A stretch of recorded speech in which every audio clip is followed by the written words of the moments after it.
New details are emerging about a deadly shooting at a Colorado apartment complex that left one sheriff's deputy dead and 6 people injured. Kim Hutcherson reports.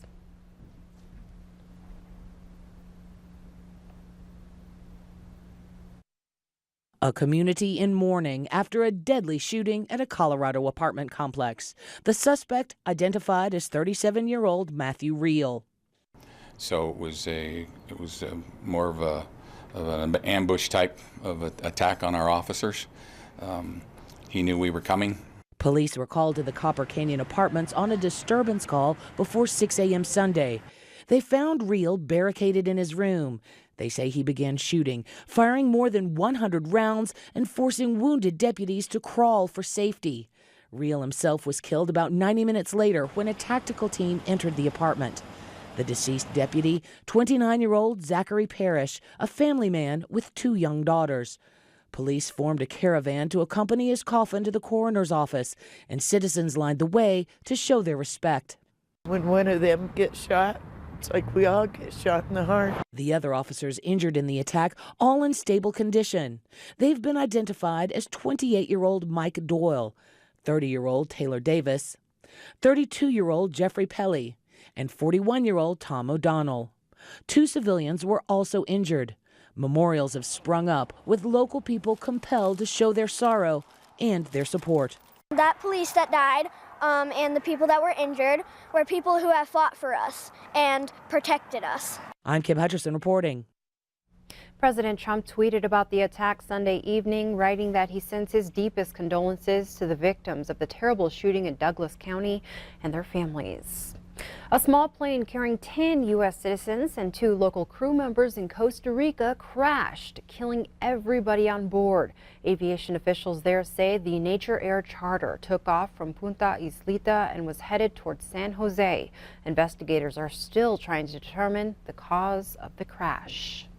And people around the world said goodbye to 2017 and welcomed in 2018 with fireworks and other local traditions. Here in the U.S., many outdoors New Year celebrations were canceled because of the bitter cold. The throngs who gathered in the Big Apple to watch the ball drop had to brave single-degree temperatures in what will go down as one of the coldest New Year celebrations in Times Square history. President Trump wrapped up 2017 with a party and a tweet storm about several of the hot topics of the day. Among them, the president offered a response to reports Democrats will see success in 2018 thanks primarily to him. Diane King Hall has more from New York. President Trump spent New Year's Eve celebrating at his Mar-a-Lago resort alongside family and some of the who's who among Washington's elite. We're going to have a great year. It's going to be a fantastic 2018. We're off to a very good start, as you know, with the great tax cuts and ANWR and getting rid of the individual mandate, which was very, very unpopular, as you know. But we are going to have a tremendous year. Before the event, the president tweeted more than half a dozen times about several topics. He did wish a happy new year to everyone, including, quote, enemies, haters, and even the very dishonest fake news media. He also sent condolences to the victims of yesterday's shooting in Colorado. 1 officer was killed and 4 others were wounded while responding to reports of a domestic dispute. Mr. Trump also gave his take on predictions that Democrats would see a resurgence in 2018, which the LA Times says was, quote, largely driven by President Trump's widespread unpopularity. The president's response in part, quote, why would smart voters want to put Democrats in Congress in 2018 election when their policies will totally kill the great wealth created during the months since the election? Before heading into his New Year's party, Mr. Trump was asked about Kim Jong-un's claim that he has a nuclear button on his desk and is capable of hitting anywhere in the U.S. We'll see. We'll see. President Trump at least temporarily seemed to brush off the North Korean dictator's comments. Diane King Hall, CBS News. And Pyongyang did offer a glimmer of hope heading into 2018, suggesting the North may send a delegation to participate in the Winter Olympics taking place next month in South Korea.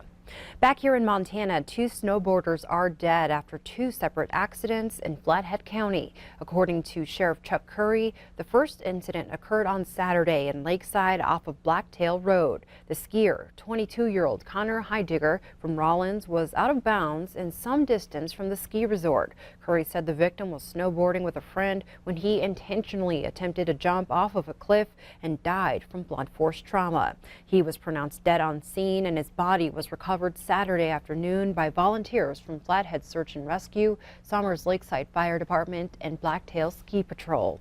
In a second unrelated incident, Robert Hornstra, a 28-year-old Alberta man, was snowboarding with friends at Whitefish Mountain Resort when he became separated from his group. Flathead Search and Rescue found Hornstra's body early Sunday morning, upside down in a tree well. He was pronounced dead on scene. In some lighter news out of Helena, even though it's snowy outside with sub-zero temperatures, Jeff Nicholas and his wife Yvonne are thinking about sailing. Since May of 2013, the Air Force veteran has been building a 37-foot sailboat in his garage. I didn't have any expertise on this when I started. Obviously, this is the biggest project I've ever done like this. 4 years ago, Jeff started with only an idea and a pile of wood. He made a building jig for the classic style sailboat first and then started planking. Planking took Jeff about a year to complete. There are 88 planks on each side of the sailboat with 750 staples per plank. Jeff has gone through at least 4 sanders since the start of the project. While the project itself is long and complex, its purpose is simple. I always felt like that's what I wanted to do, and really doing a sailboat is kind of like the pinnacle of woodworking, because there's no straight lines. There's everything's a curve. Everything's a tolerance around a corner or bending, or there's no straight lines anywhere. Right now, the hull of the boat is about 4 weeks away from being finished. Jeff will then focus on making the keel.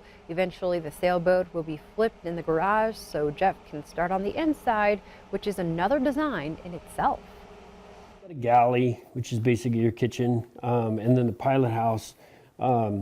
It's just each little section is going to be a woodwork project. So it's like a floating tiny house. Yeah, it's basically a tiny house.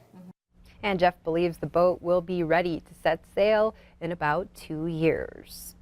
Back here in Billings, here's a story that's sure to make you smile on this first morning of the new year. Kindness caught on camera in downtown Billings. A man with a walker was attempting to cross the street and was struggling in the snow.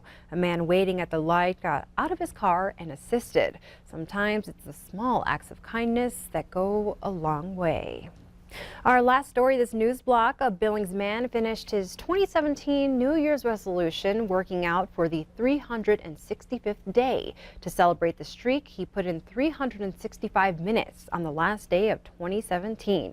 Q2's David J. brings us his story. Right hand plant, spread the fingers. You know what's tough? That hot yoga, it gets nice and hot nicely because it warms your body up and you feel more flexible and works a lot on that core strength.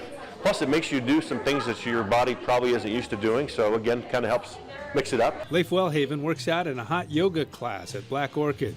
He started his day at 6 with cardio work, lifting weights, a cycle class, and more lifting. If you just keep doing the same thing over and over, you can get bored with it, and then you could quit, and so try to do different things all the time. Wellhaven played football, basketball, and was a track athlete at West High School and wanted to get back into shape. December 31st is when I started last year and decided I wanted to lose 100 pounds and I wanted to work out every day for 365 days. Those were my first 2 goals. I would really like to thank all of you for coming in this morning, getting on the roads and supporting Leif. More than 50 helped celebrate Wellhaven's 365th workout day. And then it was back to Granite Fitness for his final workout hour of 2017. Well, yesterday I was a little bit overwhelmed. I felt a little emotional just because I thought, gosh, I actually did it. I'm nearing the end of it, and so I'm kind of sad to see it end, but at the same time, it's really just the beginning. And now I just got to keep that healthy lifestyle up as I move on and hopefully live a longer, fuller, healthier life. And he says his workouts have been good for his family. My family has been really great. They've been very supportive. We cook differently now. We make better buying choices at the grocery store, buying better food. That's been a big part of it. Plus just changing our habits, our daily habits. Happy 365th day of working out. It's great for everybody, and I think everybody around me can feel probably the positive energy and the confidence, because it changes really how you look at things. And so I've just had this great, wonderful year, and I really attribute a lot of it to just making that decision to become being a healthier me. And so hopefully people will see that and know that they can do it, because I'm nobody special. If I can do it, they can do it. In Billings, David J., MTN News.